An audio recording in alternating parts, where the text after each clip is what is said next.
Hey, Coach, thank you for joining us. I know that at this time it's been very difficult. I've talked to a couple of coaches around the area, and I wanted to get your input as well on just how you are dealing with it as a head coach, your staff, and also how you're dealing with it with the players and trying to stay in contact with them now that June is out of the picture.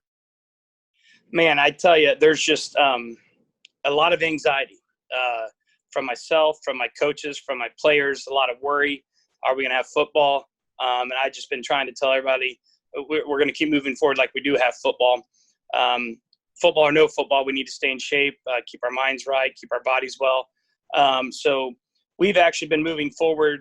This would have been spring ball. We would have been having spring practice. So we've been moving forward and having meetings on Wednesdays, which is when we would normally practice. I've still been moving forward with my senior leadership meetings on Mondays, and then providing the kids with workouts. We have our leadership group that keeps track of attendance and everything for our team workouts. So we actually have a team meeting tonight at 5. So we're virtually installing our offense and defense.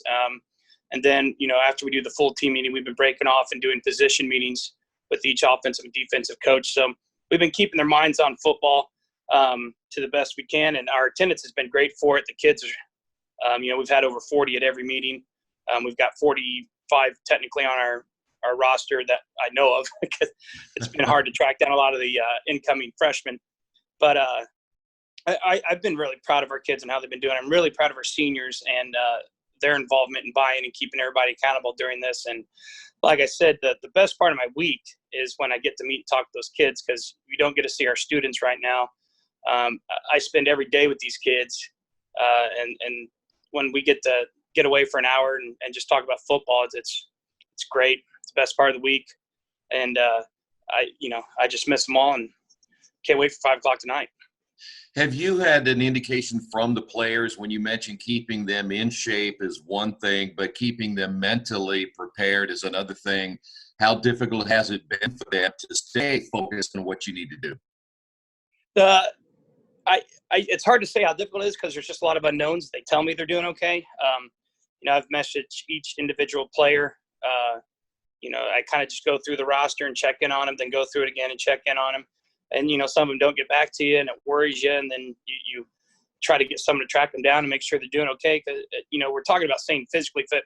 For me, I think just staying mentally okay for your schoolwork, for your daily life. It's obviously just in America right now, it's easy to get depressed. And I just worry about the kids, just their mental well-being more than anything. Like I said, the anxiety part, it's funny. My anxieties used to be, are we going to be fast enough? Are we going to be strong enough? Well, now just, are the kids okay? Yeah.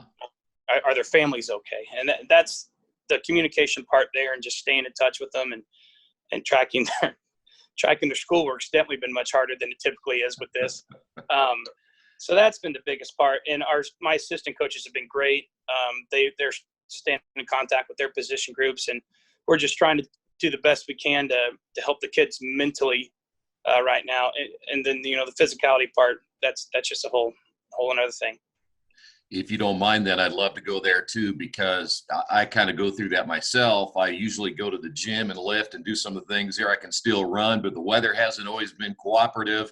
I know a lot of these kids don't have a big gym in their basement. Some do, some don't. So how do you do even the physical side of it to make sure that they'll be ready to go when this does lift? Modified our workouts. We still, daily I send a workout, and I haven't gotten them out on Twitter like most coaches, and I was going to put them out on Twitter, but honestly, my 3-year-old wants a phone every time you see it right now. So my wife and I wake up, check our phones, then put them away for the day, because we're not going to let him become addicted to the phone, So we send out a workout every day, and I've got the workout for the kids that have weight equipment. I've got the workout for the kids that have some weight equipment, and then I've got workout for the kids that have nothing.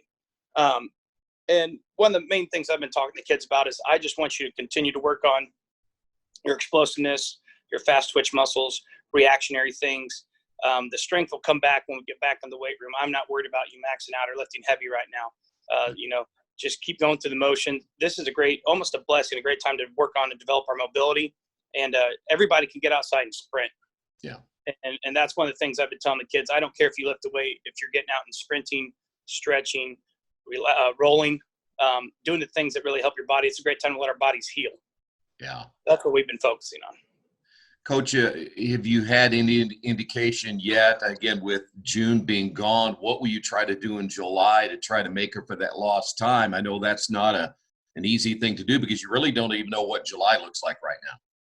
Well, yeah, and right before our meeting, I was talking with our AD, and, there's just so many unknowns.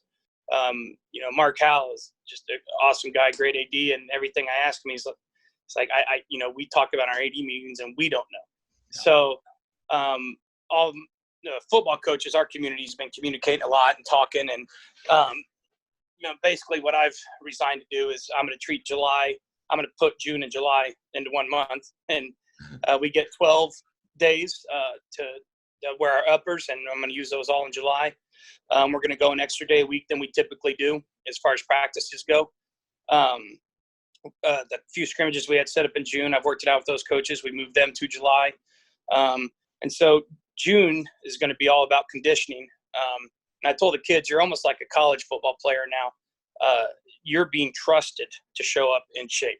Yeah. I'm providing you the things you need to do, and you got to show up and be in shape. And if you don't show up and you're not in shape, someone's taking your spot.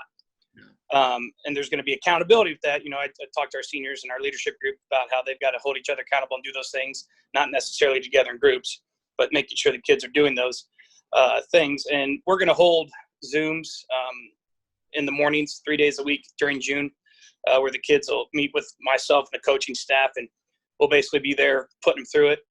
Still, we're all going to be there on there live. It'll just be different. I'll be sitting in a chair drinking coffee instead of walking around sweating and yelling too. So, but we still plan to do our full community Bulldogs strength and conditioning program. So the volleyball team, basketball teams, girls soccer, boys soccer, they're all going to be involved too. And that's what June's going to look like. Then when we get to July, we're going to hit the ground running. And it's going to be one of those things, the thing of all this that worries me more than anything is it's funny. This is going to be like when I was playing high school football. You were left to not self-condition, but your coaches could run you, and then we'd go meet at a park and do, our installs, and then we'd show up and had 2 days. Yeah. And that's when you got in shape. We don't have that option. We start school, I think, on July 30th this year or something like that. Wow. But I can't remember when don't quote me on that. But we don't have an option for 2 days, so we're going to have to really amp up the conditioning. But in the same sense, the kids won't have the same conditioning they've had coming in, so you don't want to get and push them too far. So it's going to be something that myself and most coaches have never gone through. When these kids show up, and if July does go as normally as planned, we're going to have to all be very careful in how quickly we push these kids back into action. A, injury-wise, B, conditioning-wise. You don't want anyone, the heat exhaustion and everything that can take place with these kids not coming in with their normal conditioning. It's, I don't know. It's honestly, as a coach, it's unknown territory. So it'll be interesting to see how it plays out. Yeah, I was going to say, you and all the other coaches and athletic directors ought to get a raise for all of this, knowing that even in July, they haven't really said much past that. I think that the first day in July is like the 6th. Yeah. But if they don't come up with a solution, then let me ask you another scenario. If you get pushed back even further in July, what does that do to you, knowing that the season kickoff is then just right around the corner? Honestly, what I would hope would happen is they would push back the season, because I think it would be dangerous to put kids out there that are used to conditioning for a full summer and give them 1 week and then go play a game. You'd see a ton of injuries. You would see a bunch of cramping. I think you would see a lot of heat exhaustion and some very dangerous scenarios. Yeah. So if we were to happen to lose July, and by no means should we cancel the football season, but we would need to move it back. I also remember when football school started after Labor Day. Yeah. I'm only 36, so it wasn't that long ago. We could get this done. We could get the kids prepared mentally, physically, in a month.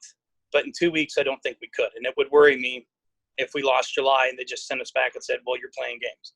Yeah. And if they did that, that would eliminate the two-way player, in my opinion. I wouldn't put a kid out there to play a whole game on both sides of the ball. It would really test your depth. and the smaller schools without depth would definitely have an issue.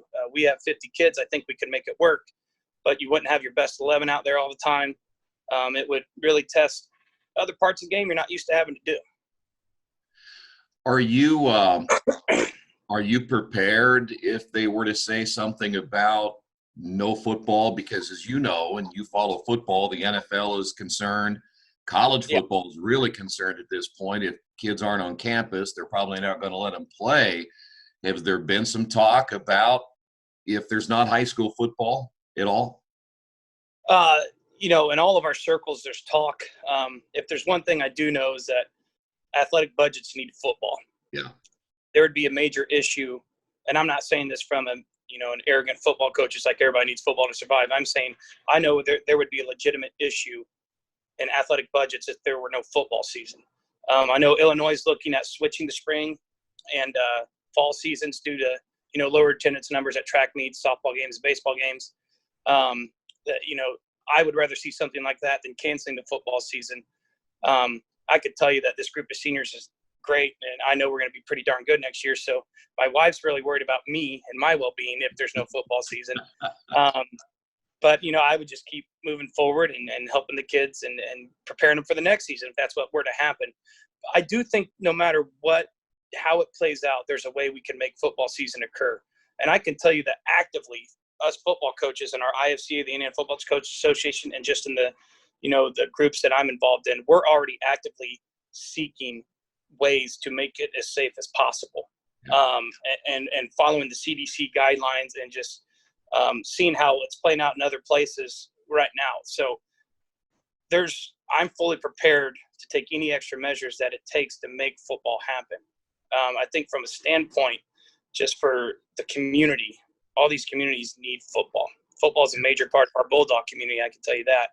And if we're out playing football, it'll make people feel better again, and it'll make us feel like we're getting back to normal. Yeah. But obviously, we wouldn't want to do that and put people at risk. So that's just one of the things day by day. It's a very fluid situation we're having to watch. And I could tell you that every day, all I'm doing is researching ways to make this as safe as I possibly can. Hey, how strange would that be, though, to be playing football in the spring and playing baseball and such here in the fall? You kind of think about it. It might make more sense because baseball gets probably better weather now than they do at the beginning of the spring, and you certainly can play at any time, but you get some nice weather then, though. Yeah. It's funny that you said that because right when I started legitimately thinking about it, reading how Illinois was doing it, I was like, kind of makes sense. Yeah. You get, because I would say 3/4 of the baseball season's played in poor weather. It is. Until the very end of it. And in football, we can make it work with whatever's going on. So it kind of made sense to me. And I also think it'd be interesting if we did play and flip them. If it's a one-year flip, then we're turning around and playing the next football game 2 months later. Yeah. If you do that, wins the state championship in June. It's just interesting because football is such a different dynamic. You can't play 2 games in a day. You can't have, you literally have to have a 5-week playoff. You have to, so I don't know the option. And by the way, I've not heard anything definite. It's just things I hear through the rumor mill of options that people would explore if we actually get to a situation where they're worried about actually playing. So any timetable right now when you're going to get some more information, or have they even talked about that yet? And like I said, I was just speaking with my AD and no one really knows. What we're all doing is just sitting back and waiting to hear what our governor says, and then what our superintendent McCormick says, to let us know when we can even get back on campus. Right. And as soon as we get back on campus, that's when we'll know a lot more. But with that being said, if school's in session, are we even in a situation, how are we rolling school out? Are all the students here on the same day? Are we splitting the students and half are here? It just really depends on how all that's going to play out for us to even know where we can start with our extracurricular activities. And I've never been through anything like this before. Obviously, no one has. But to be in such a fluid situation where there's so many unknowns and yet you still have to plan, it is very difficult. And just, all the way down the line. And we all get berated with emails and phone calls and messages like, what's going on? And like, well, I'm changing the calendar again. And I'll let you know. And to the best of my abilities. And that's just, it's where we're at. but I could tell you that I'm staying as hopeful as possible. And I just more than playing games, more than doing anything. I tell you, I miss my kids, I miss my students, I miss my boys. I just want to get back and make sure everybody's doing good. Just being around each other. We're a big family, and that's the hardest part of this whole thing.